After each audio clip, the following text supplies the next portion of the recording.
This is a common mosquito. Where did this mosquito come from? How do mosquitoes live? And why does man fight mosquitoes? Mosquitoes breed in water. Stagnant water in a swamp like this is a good breeding place. Mosquitoes breed in trash heaps where water may collect. Old tin cans filled with rainwater become breeding places for mosquitoes. Undrained puddles of stagnant water are filled with mosquito wrigglers during the breeding season. Most of the mosquitoes that annoy us breed in many places right around our homes. They breed in damp spots around the house and yard, and especially in roof gutters which are clogged up.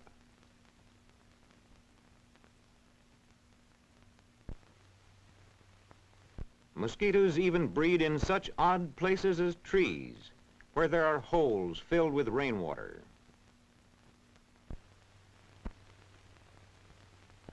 The common mosquito lays its eggs on the water. Here they are, a floating mass of eggs, like a boat or a raft.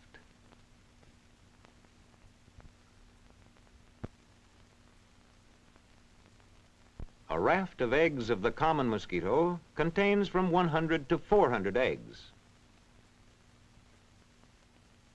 In warm weather, the eggs hatch in a day or so into larvae. The larvae squirm and pull free from the egg cases. The larvae come to the water surface to breathe. Each larva breathes through a tube called a siphon at the end of its body.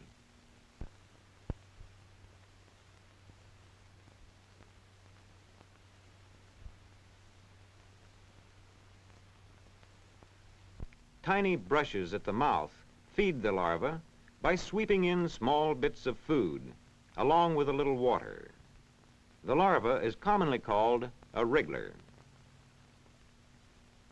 During the larval stage, a mosquito sheds its skin, or molts. Ordinarily, it molts 4 times. Between each molting, the larvae grow rapidly. Thousands of mosquito larvae may be living in just such a pond as this. They keep alert to dangers about them. A falling leaf or other disturbance may cause the larvae to dash downward to the bottom.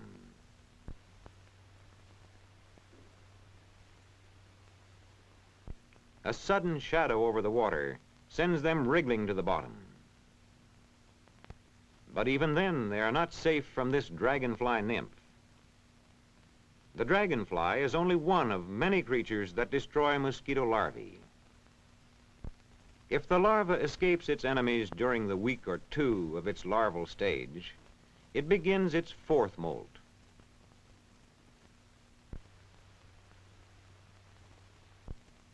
It breaks out of its last larval skin and enters the pupal stage.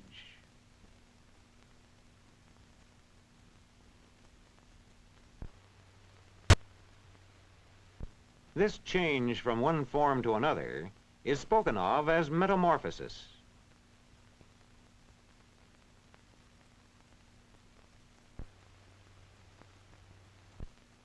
When the mosquito's pupal form is fully developed, it crawls out of the old larval skin. At this stage of its development, the mosquito ceases to be a larva and becomes a pupa.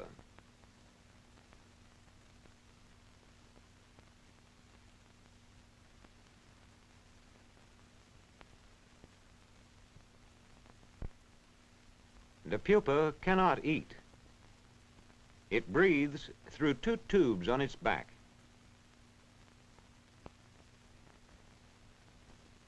The pupal form lasts about 2 or 3 days, while the mosquito grows inside.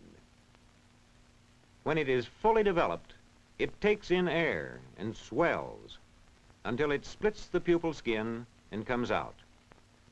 Then it rests and breathes for a while as it gains strength. When it is strong enough, it flies away for something to eat.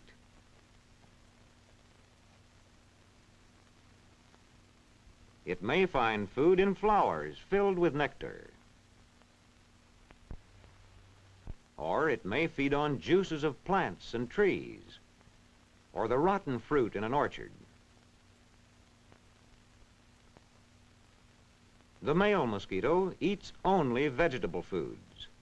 It can be identified by its feathery feelers. The female mosquito likes blood and eats it when she can. This is a common mosquito.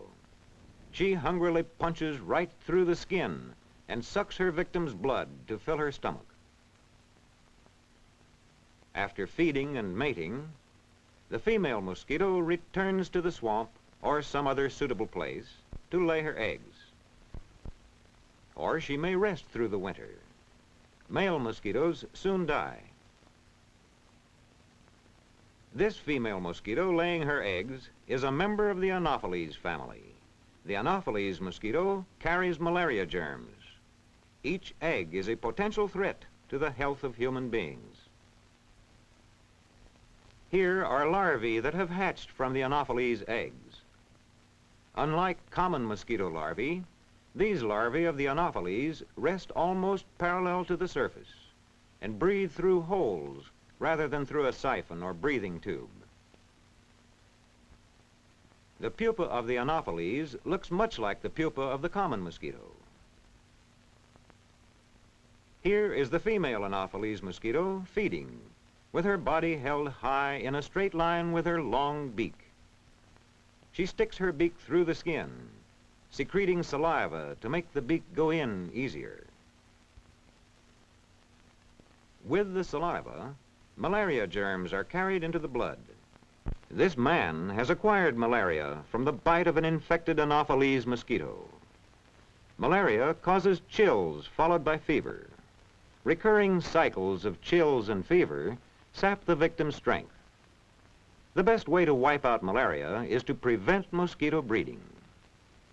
To combat the mosquito menace, scientists continually study the mosquitoes that carry diseases. They seek new ways to control and destroy them. In the laboratories, chemicals are discovered for killing mosquitoes. As soon as tested, they are put to practical use. Here, the common catch basin found on side streets has been sprayed with a solution for killing larvae. The mosquito eggs, larvae, and pupae all die when deprived of air. A similar treatment is given a swamp near a congested residential area.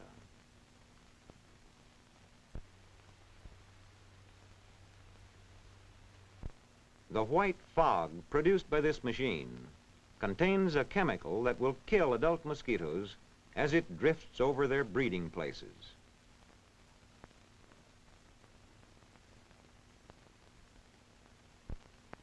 The airplane has proved of service in spraying large areas.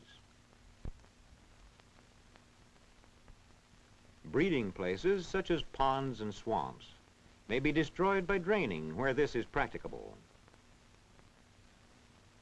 Places that cannot be drained may be stocked with minnows, newts, and fish. These natural enemies of the mosquito help destroy the larvae. Weeds are often cut in damp areas so that sunlight can kill the larvae.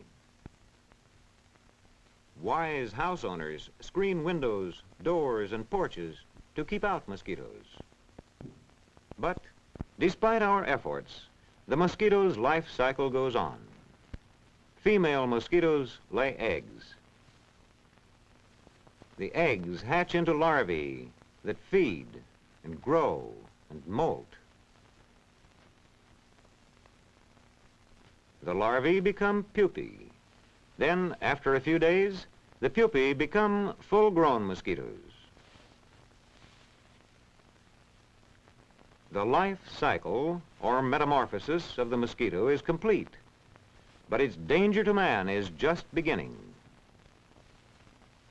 It, along with billions of others that rise from the breeding places, may annoy people and carry diseases to them the world over.